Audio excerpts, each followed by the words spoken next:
ವೀಕ್ಷಕರೇ one Kannada news, ನಾನು ಬೀರೇಶ್ ಪೂಜಾರ್. ಹಾವೇರಿ ಜಿಲ್ಲೆ ರಾಣೆಬೆನ್ನೂರು ನಗರದಲ್ಲಿ ನೂರಾರು ರೈತರಿಗೆ ಕಳಪೆ ಬೀಜ ವಿತರಣೆ ಮಾಡಿ ಅಂಗಡಿ ಮಾಲೀಕ ಎಸ್ಕೇಪ್. ಹೌದು ವೀಕ್ಷಕರೇ, ಈ ಘಟನೆ ನಡೆದಿರುವುದು ವಾಣಿಜ್ಯ ನಗರಿ ಎಂದೇ ಬಿರುದು ಪಡೆದುವ ರಾಣೆಬೆನ್ನೂರು ನಗರದಲ್ಲಿ. ಬೀಜೋತ್ಪನ್ನ ಎಂಬ ಹೆಗ್ಗಳಿಕೆ ಹೊತ್ತಿದ್ದ ಉತ್ತರ ಕರ್ನಾಟಕ ಹೆಬ್ಬಾಗಿಲು ರಾಣೆಬೆನ್ನೂರು ನಗರದಲ್ಲಿ ಈ ಘಟನೆ ನಡೆದಿರ್ತಕ್ಕಂಥದ್ದು. ಈಗಾಗಲೇ ಸ್ಥಳದಲ್ಲಿ ನೂರಾರು ರೈತರು ಜಮಾಯಿಸಿದ್ದು ಬೇರೆ ಬೇರೆ ಜಿಲ್ಲೆಯಿಂದ ಬಂದು ತಮ್ಮ ಆಕ್ರೋಶವನ್ನು ವ್ಯಕ್ತಪಡಿಸ್ತಿದ್ದಾರೆ. ಇದರೊಂದಿಗೆ ರೈತ ಮುಖಂಡ ಈರಣ್ಣ ಹಲಿಗೇರಿ ಮತ್ತು ರವೀಂದ್ರಗೌಡ ಪಾಟೀಲರು ಕೂಡ ಸಾಥ್ ಕೊಟ್ಟಿರ್ತಕ್ಕಂಥದ್ದು ಇಲ್ಲಿ ದೃಶ್ಯಾವಳಿಗಳು ನೋಡ್ಬೋದು ವೀಕ್ಷಕರೇ. ಈಗ ನೂರಾರು ರೈತರು ತಮ್ಮ ಬಿಲ್ಲುಗಳನ್ನು ಹಿಡಿದು ಈಗಾಗಲೇ ಬಿತ್ತಿರ್ತಕ್ಕಂಥ ಬೀಜ ಯಾವುದೇ ಫಲಕಾರಿಯಾಗದೆ ಅದು ಸಂಪೂರ್ಣ ಕಳಪೆ ಆಗಿದೆ ಅನ್ನೋ ಒಂದು ಆರೋಪವನ್ನು ಮಾಡ್ತಾ ಇದ್ದಾರೆ. ಜೊತೆಯಲ್ಲಿ ಸ್ಥಳಕ್ಕೆ ಈಗಾಗಲೇ ಪೊಲೀಸರು ಕೂಡ ದೌಡಾಯಿಸಿರ್ತಕ್ಕಂಥದ್ದು ಮತ್ತು ಕೃಷಿ ಇಲಾಖೆ ಅಧಿಕಾರಿಗಳು ಇಲ್ಲಿ ಬಂದು ಈಗ ಸ್ಥಳ ಪರಿಶೀಲನೆ ಮಾಡತಕ್ಕಂಥದ್ದು, ಇಲ್ಲಿನ ರೈತರ ಆಕ್ರೋಶ ವ್ಯಕ್ತಪಡಿಸಿರ್ತಕ್ಕಂಥದ್ದನ್ನು ನೋಡ್ಬೋದು ವೀಕ್ಷಕರೇ. ಈಗಾಗಲೇ ಮೊದಲೇ ನಾವು ಈ ಕೃಷಿ ಇಲಾಖೆ ಅಧಿಕಾರಿಗಳಿಗೆ ಇಂಥ ಒಂದು ಅವಘಡ ನಡೆಯಬಹುದು ಅನ್ನೋದನ್ನು ನಾವು ಅವರ ಗಮನಕ್ಕೆ ತರಲಾಗಿತ್ತು. ಆದರೂ ಕೂಡ ಇಂಥ ದಿವ್ಯ ನಿರ್ಲಕ್ಷ್ಯ ಮಾಡಿರೋದು ನಮಗೆ ತುಂಬ ನೋವಾಗಿದೆ ಅಂತಂದು ಹೋರಾಟಗಾರರ ಜೊತೆಯಲ್ಲಿ ರವೀಂದ್ರಗೌಡ ಪಾಟೀಲ್ ಇರ್ಬೋದು ಮತ್ತು ಈರಣ್ಣ ಹಲಿಗೇರಿ ಅವರು ಸಾಕಷ್ಟು ತಮ್ಮ ಆಕ್ರೋಶವನ್ನು ವ್ಯಕ್ತಪಡಿಸಿದ್ದಾರೆ. ಹಾಗಾದರೆ ಬನ್ನಿ ವೀಕ್ಷಕರೇ, ಹೋರಾಟಗಾರರು ಮತ್ತು ನೊಂದ ರೈತರು ಹೇಳಿದ್ದೇನು.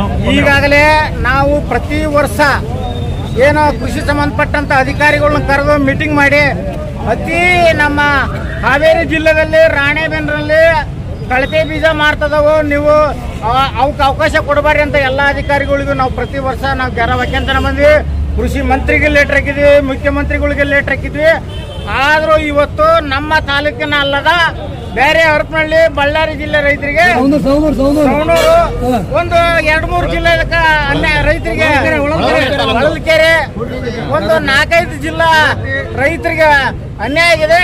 ಇದು ನಿಸರ್ಗ ಅಂತ ಒಂದು ಬೀಜದ ಕಂಪನಿ ಆ ಕಳಪೆ ಬೀಜ ಮಾರಲಿಕ್ಕೆ ಈ ಒಂದು ಶಿವಲೀಲೆ ಅಂತ ಒಂದು ಅಂಗಡಿ ಕೂಡಲೇ ನಿನ್ನಿದ್ದ ನಮ್ಮ ರೈತರು ಇಂಥ ಮಳೆಯಲ್ಲಿ ಮನ್ಯಾಗ ಹತ್ರ ನಡಕ್ ಬರ್ತೈತಿ, ಬೀದಿಯಲ್ಲಿದ್ದು ನಿನ್ನಿದ್ದನ ಕಾಯ್ದ್ರು ಅಂಗಡಿ ಮಾಲಕ ಬರ್ತಾ ಇಲ್ಲ. ಅವ್ರಿಗೆ ಈಗ ಬರ್ಲಿಲ್ಲ ಕಾರಣ ಅವ್ರಿಗೆ ಪಕ್ಕ ಆಗೈತಿ, ಕಳಪೆ ಬೀಜ ನಾನು ಕೊಟ್ಟನೆ, ನಾನು ಇನ್ನು ರೈತರ ಹತ್ರ ಹೋದ್ರೆ ಉಳಿಯಲ್ಲ ಅಂತ ಹೇಳಿ ಅವ್ರು ನಿನ್ನಿದ್ದ ಅಂಗಡಿ ಕದ್ದು ಹಾಕ್ಯಂದಿದ್ದಾರೆ. ಅದಕ್ಕೆ ನಾವು ಸಂಬಂಧಪಟ್ಟಂತ AD ಮೇಡಮ್ ಅವರು ಮತ್ತು ಈ ತಾಲೂಕಿನ ದಂಡಾಧಿಕಾರಿಗಳು, ತಹಸೀಲ್ದಾರು, ಆ ಸಂಬಂಧಪಟ್ಟಂತ ಅಧಿಕಾರಿಗಳು ಇಲ್ಲಿ ಬಂದು ನಮ್ಮ ನೊಂದುವಾದಂಥ ರೈತರಿಗೆ ಏನು ಬೀಜ ಮತ್ತು ಬಿತ್ತನೆ ಖರ್ಚು, ಹೊಲ ಹೊಡೆಯೋದು, ಅವರ ಕೂಲಿ ಸಮೇತನೇ ಕೊಡ್ಬೇಕಂತ ನಾನು ಈ ನಿಮ್ಮ ಮಾಧ್ಯಮ ಮುಖಾಂತರ ಅಧಿಕಾರಿಗಳು ಕೇಳ್ಕೊಂತಾನೆ. ಆದ್ರೆ ನಾವು ಇಲ್ಲಿದ್ದಂಥ ರೈತರಿಗೆ ಒಂದೇ ಹೇಳ್ತೇವೆ, ನಿಮಗೆ ನ್ಯಾಯ ಸಿಗಮಟ ನಾವು ಇರ್ತೇವೆ. ನಾವು ಯಾವತ್ತೂ ಶಾಂತಿಯಿಂದ ಕುತ್ಕೊಂಡು ಇನ್ನು 24 ಗಂಟೆ ಒಳಗೆ ನಿಮ್ಮ ಪರಿಹಾರ ಸಿಗಮಟನ ನಾವು ಇಲ್ಲಿದ್ದ ಹೋಗೋದಿಲ್ಲ, ನೀವು ಒಟ್ಟು ಶಾಂತಿಯಿಂದ ಕೈ ಕೊಡಿಸ್ಬೇಕಂತ ನಾನು ನಿಮ್ಮಲ್ಲಿ ಬೇಡ್ಕೊಳ್ತೇನೆ. ಅವನೂರು ತಾಲೂಕು ಜಲ್ಲಾಪುರ ಗ್ರಾಮದಿಂದ ಬಂದೇವ್ರಿ. ನಾವು ಸುಮಾರು ನಾವು ಇವ್ರ ಹತ್ರ ಒಂದು 50 ಪ್ಯಾಕೆಟ್ ಬೀಜ ತೊಗೊಂಡೋಗ್ರಿ, ಒಂದು ಕಾಳು ಹುಟ್ಟಿಲ್ಲ. ಹೌದಾ? ಹೊಲ ಹೊಡೆಯೋ ಖರ್ಚು ಏನೈತಿ, ಗೊಬ್ಬರದ ಖರ್ಚು ಏನೈತಿ, ಆಳಿನ ಖರ್ಚು ಏನೈತಿ, ಇವ್ರು ನಿನ್ನೆ ಬಂದು ನಾವು ಇಲ್ಲಿ ನಿಂತ್ಕೊಂಡ್ರು ಯಾರು ರೆಸ್ಪಾನ್ಸ್ ಮಾಡಿಲ್ರಿ. ನಮ್ಗೆ ಒಬ್ರು ಯಾಕೆ ಅಂತ ಕೇಳಿಲ್ಲ.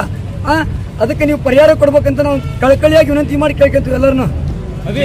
ತಾಲೂಕು ಹಿರೇಗುಂಟೂರು ಬಡಿತೂರಳ್ಳಿ ಅಂತ ನಮ್ಮೂರು ಅಲ್ಲೇ 25 ಪ್ಯಾಕೆಟ್ ತೊಗೊಂಡೋಗಿದ್ವಿ, 10 ಪ್ಯಾಕೆಟ್ ಬಿಟ್ಟಿದ್ದೀವಿ, ಒಂದು ಕಾಳು ಹುಟ್ಟಿಲ್ಲ. ಇವ 100ಕ್ಕೆ 2 ಅಷ್ಟನ್ನೇ, ಅದು ಬಿಟ್ಟರೆ ಮತ್ತೇನು ಹುಟ್ಟಿಲ್ಲ. ಈ ಗೊಬ್ಬರ, ಬೀಜ, ಟ್ರ್ಯಾಕ್ಟ್ರು, ಕೂಲರ್ ಖರ್ಚು ಯಾವ ಥರ ಅನ್ನೋದ್ರ ಬಗ್ಗೆನೇ ಇದು ಮಾಡಿದ್ವಿ.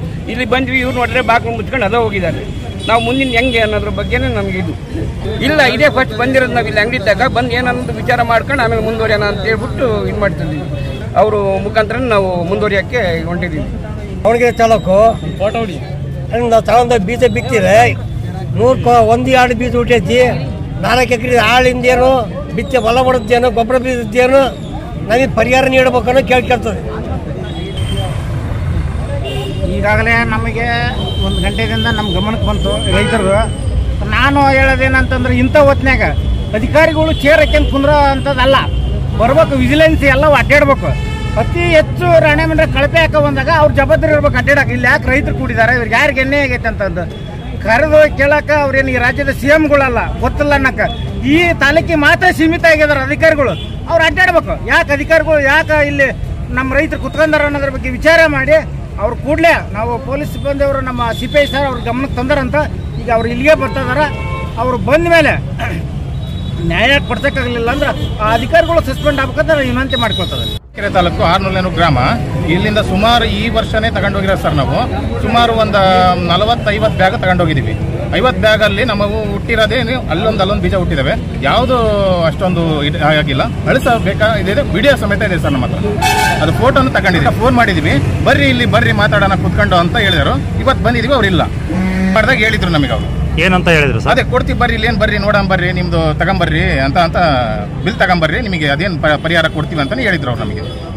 ಸರ್, ನಮ್ಮ ಕೂಡ್ಲಿಗಿ ತಾಲೂಕು ಕಕ್ಕಪ್ಪಿ ಗ್ರಾಮದಿಂದ ಮೊನ್ನೆ 1 ಟನ್ ಬೀಜ ತಗೊಂಡೋಗಿದ್ದೀವಿ ಸರ್. ಅರ್ಧ ಬಿತ್ತಿದ್ದೀವಿ, ಇನ್ನು ಅರ್ಧ ಬಿತ್ತಿಲ್ಲ ಸರ್. ಬಿತ್ತಿರೋವೆಲ್ಲ ಕೆಟ್ಟು ಈ ಥರ ಮೊಳಕೆ ಕೂಡ ಹೊಡೆದಿಲ್ಲ ಸರ್. ನೆಲದಿಂದ ಆಗಿಟ್ಕೊಂಡು ಬಂದಿದ್ದೀವಿ. ಅವ್ರಿಗೆ ಫೋನ್ ಮಾಡಿ ಕೇಳಿದ್ರೆ ಆ ಮೇಡಮ್ ಅವರು ಬರ್ರಿ ನಿಮಗೆ ಬೀಜನ ಕೊಡ್ತೀವಿ, ಇಲ್ಲ ದುಡ್ಡನ್ನು ವಾಪಸ್ ಕೊಟ್ಬಿಡ್ತೀವಿ ಬರ್ರಿ ಅಂತ ಹೇಳಿದರು. ನಿನ್ನೆ ಬಂದಿರೋ ಸರ್, ನಾವು ಇಲ್ಲೇ ಇದ್ದೀವಿ, ಅಂಗಡಿ ಹತ್ರ ಇದ್ವಿ. ರಾತ್ರಿ ಪೊಲೀಸರು ಬಂದು ಇಲ್ಲ ನಾಳೆ ಏನಾರು ಪರಿಹಾರ ಮಾಡಂದ್ರಿ, ನೀವು ಹೋಗಿಬಿಡ್ರಿ, ಬೆಳಿಗ್ಗೆ ಬರ್ರಿ ಕೃಷಿ ಆಫೀಸ್ಗೆ ಹೋಗಿ ಕಂಪ್ಲೇಂಟ್ ಮಾಡಿ ಬರ್ರಿ, ಆಮೇಲೆ ವಿಚಾರಣೆ ಮಾಡಿ ನಿಮ್ದು ಏನೈತೆ ಪರಿಹಾರ ಮಾಡ್ತೀವಿ ಅಂತ ಪೊಲೀಸರು ಕೂಡ ಹೇಳಿದ್ರು ಸರ್. ನೋಡಿದ್ರಲ್ಲ ವೀಕ್ಷಕರೇ, ನೊಂದ ಅನ್ನದಾತರ ಸಂಕಷ್ಟವನ್ನು. ಹಾಗಾದರೆ ಇಂಥ ಸುದ್ದಿಗಳನ್ನು ಮೊದಲೇ ತಾವೇ ನೋಡಲು ನಮ್ಮ ಚಾನಲನ್ನು ಸಬ್ಸ್ಕ್ರೈಬ್ ಮಾಡ್ಕೊಳ್ಳಿ, ಲೈಕ್ ಮಾಡಿ, ಶೇರ್ ಮಾಡಿ ಅಂತ ಹೇಳ್ತಾ ಮುಂದಿನ ಮತ್ತೊಂದು ಭಾರಿ ಸುದ್ದಿಯೊಂದಿಗೆ ಭೇಟಿಯಾಗ್ತೀನಿ. ಅಲ್ಲಿವರೆಗೂ ನಮಸ್ಕಾರ.